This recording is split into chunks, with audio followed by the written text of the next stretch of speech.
righty, here we go. BattleRap.com, London, England. Don't flop.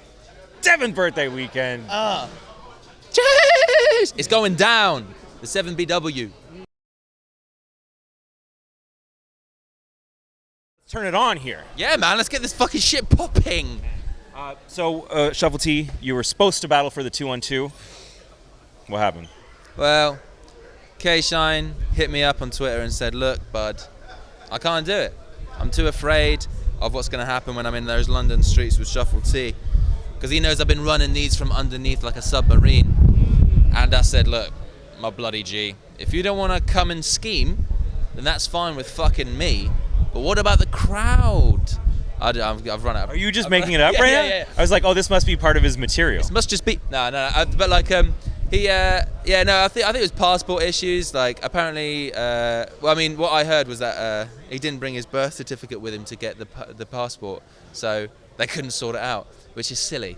Always remember to bring the passport. The whole idea of a birth certificate, it's like, I was clearly born. Yeah. I'm standing right here. You need proof of this? Yeah. You need proof? Yeah. I'm not some fucking wizard. And it's like, why am I going to have my, I was a baby when I was born. Yeah. You think I'm going to have something that was given to me as a baby 20-something years later? I don't remember where that went. Just bring out a photo album of you as a kid and just go, look, I proved to you that I was an infant at one point. Here's me coming out of the vagina if you need real substantial proof, but I don't have a certificate of birth. Right. Jesus.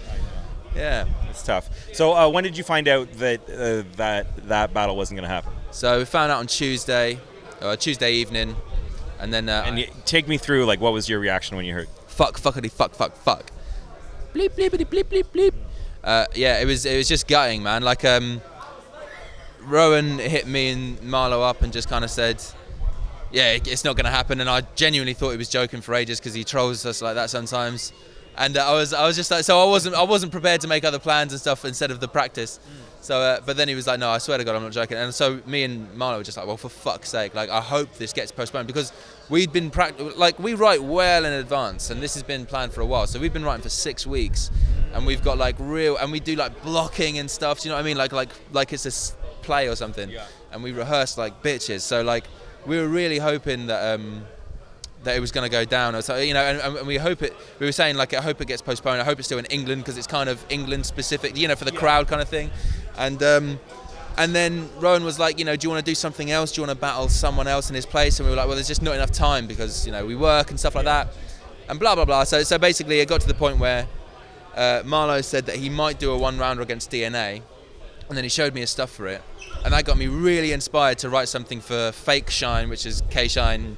Someone who's just white and skinny who doesn't look like K-Shine, and I wrote it all in like an hour and a half, and I remembered it instantly because it felt, I don't know, I think it's because the pressure was on. I usually take ages to remember, but I remembered it quite quickly because the pressure was on. And then I think Marlo, you know, his material was quite long, and so he sort of thought that he wouldn't be able to remember it in time, which is fair enough. I wouldn't be able to remember the amount of stuff that he had got. And so I just ended up doing some little thing just to so have weird. Something done. So yeah, I know, weird it's yesterday. Such a stupid idea. I just wanted to have something done. I don't know if the footage will ever even be released. It's like you went up on stage and then like, dude, who was the dude? His name was Dale Parsons. I actually met him on the day. He flew over from the Isle of Skye, which if you're from America is like an English island just off of the mainland. And it was his birthday, and he came to see the 2-on-2 battle. It was his birthday present.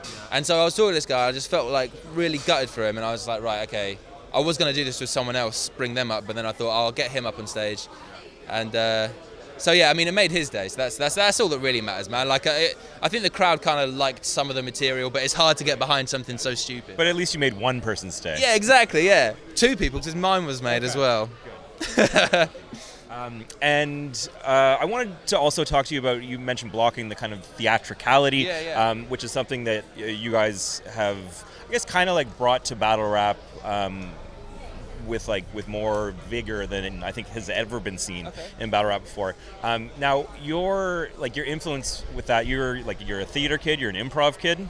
Yeah, kind of. I mean, like, me and Marlo used to go to the same drama classes, like, and so we used to do improv, and yeah, we used to do like, I guess, stage plays now and then, not that often, but we're always into acting and like sketches and stuff like that. So it's all, you know, and it's similar to that because obviously there's a camera filming you on stage, and so we just kind of took that approach with it. And I think or I hope that's what made us kind of unique in the first place, was that we just took it incredibly seriously.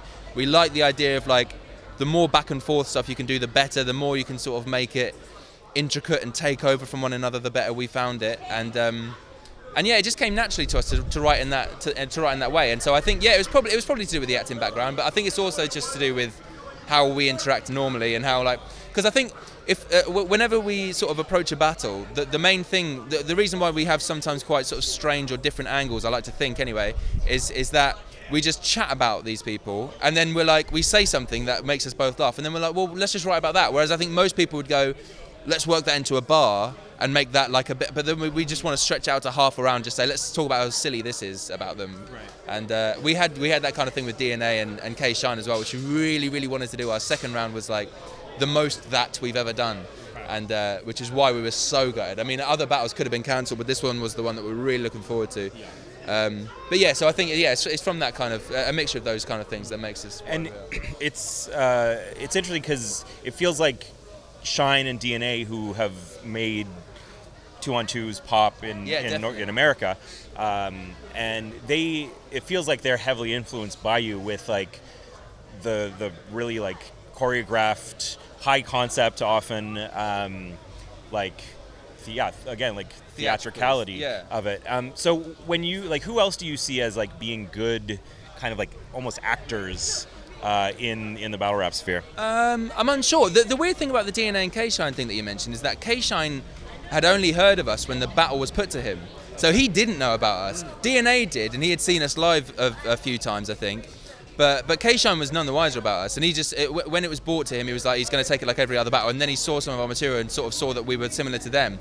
So I think it was actually kind of an organic thing that grew from them, which I prefer, to be honest, rather than thinking that we influenced them. But in terms of other people who are sort of good actors like that, I guess like I don't know, Pat Stay always comes to mind for everything, for whenever I talk about battle rap. But he's like, he has a stage presence that is kind of I guess the most sort of similar to a sort of an actor, just like commanding a stage and doing a soliloquy. I guess there's kind of some like parallels to be drawn there. Yeah, I guess he would be. He's most like an actor in the way that he portrays himself, and sometimes he does those kind of like bits where he goes into a character, like when he was against Head Ice in the second round, and he was doing the whole stuff about Head Ice being a snitch, and he's like, and he just goes into a sort of character and just sort of like jumps into it and then jumps back out. I think that he's good at doing that, so probably him, man. Yeah. Interesting. Well said. I first person that comes to mind is Cortez. I've always found Cortez to be like, he's so studied with his delivery, with his expressions, and it's like once I started noticing that, like now I appreciate it. And I feel like Cortez doesn't get his due, and no one really thinks about or talks about like who's able to like deliver theatrically or whatever. But, yeah, that's true. Yeah. I tell you what, Bill Collector kind of has a bit about that him as well. Yeah. In fact, I remember that one where he sat down on a chair. Do you remember that battle where he just sat down? He's like, I'll prove that because he's so known for that kind of theatricality. Yeah, so I guess he would be one of them as well, who actually is really interesting to watch. Even if you don't like his material, it's just fucking amazing to watch him just be himself. Agreed. And what's next for you then? Well, hopefully this battle will be postponed and we'll do this one again. I mean, there's talk about the idea of Saurus versus Ilmac. I'm not sure. Like, there's talk of it happening. It's not set in stone. It's not even. I don't think we've actually talked to them personally about it. It's just kind of been like. But people have been trying to book it now.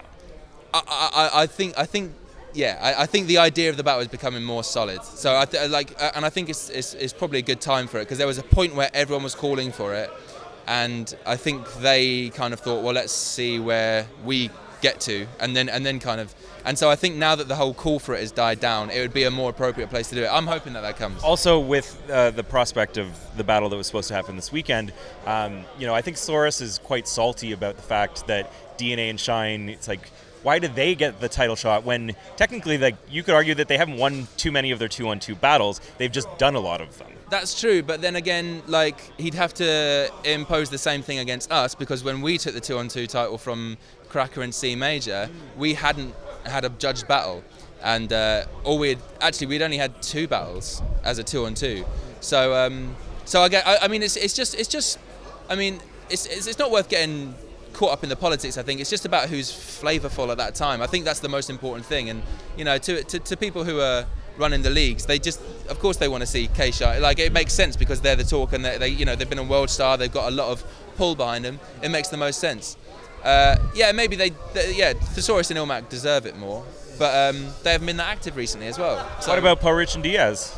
Well, yeah, of course, yeah. I suppose they technically deserve it more. But again, they have. Have they done 2-on-2s? Since the win. I don't think so. I don't think so either. So I mean, it's about who's active now. I mean, it's battle rap is incredibly reactionary, and that's the way it has to be. That's an accidental multi. But I'm gonna spit passively when I rap this scheme. No, and anyway, I think it's incredibly reactionary, and it needs to be that way so that it can follow the crowd, because the crowd, without downplaying them, the crowd can be quite fickle, and they side with one person or one team for a while, and then they want to see that person do everything at that short space of time, and then after a while they're going to run out, and then that battle might not be as anticipated, and it won't be at the hype value that it could have had, and then it won't get the views, and then it won't be as valued. And then just to end the interview, we're nearing the end of the year. Yes. We're about mid-November. There's still a day's worth of battles today, and then there's the Crown coming up, and another URL event in December. So we're kind of rounding out everything. Yeah. Who would you say is your pick for Battler of the Year right now? Battler of the Year. Rone. Why Rone?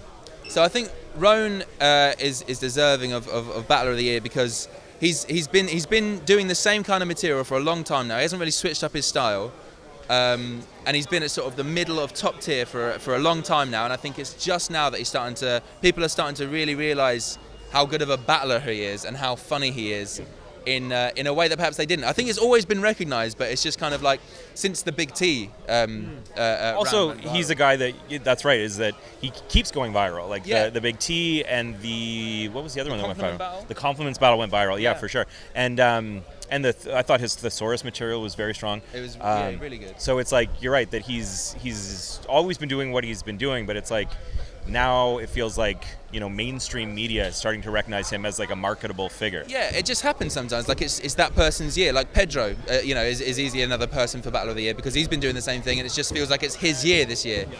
And but I think Rone is in a sort of different ballpark, and I think I just think that he's finally met with where he's meant to be all this time, and I think he should definitely be. He's definitely marketable, and I definitely think he's gonna. So call him out. Reach there. Well, I just battled him in the compliment battle. Oh right, that dropped. Today. I haven't. Yeah, that dropped just today. Dropped now. Yeah. Okay. Yeah. Watch the compliment battle. Okay. It was shit. No, it was all right. It was good. But yeah, Rone, if you do want to battle, fuck man, talk to me. I'll battle you. Let's go viral again. Yeah. You and me, big time. Motherfucker. Yeah, you dick. Too complimentary for a call out. If you're not busy in the next few months, if you got spare time going begging, then why the fuck not? We'll end it there. Shuffle T. Nice one, man. Yeah, Shuffle T. At Shuffle T. At Shuffle_T on the watch it. Watch my battles. We'll end it there. BattleRap.com.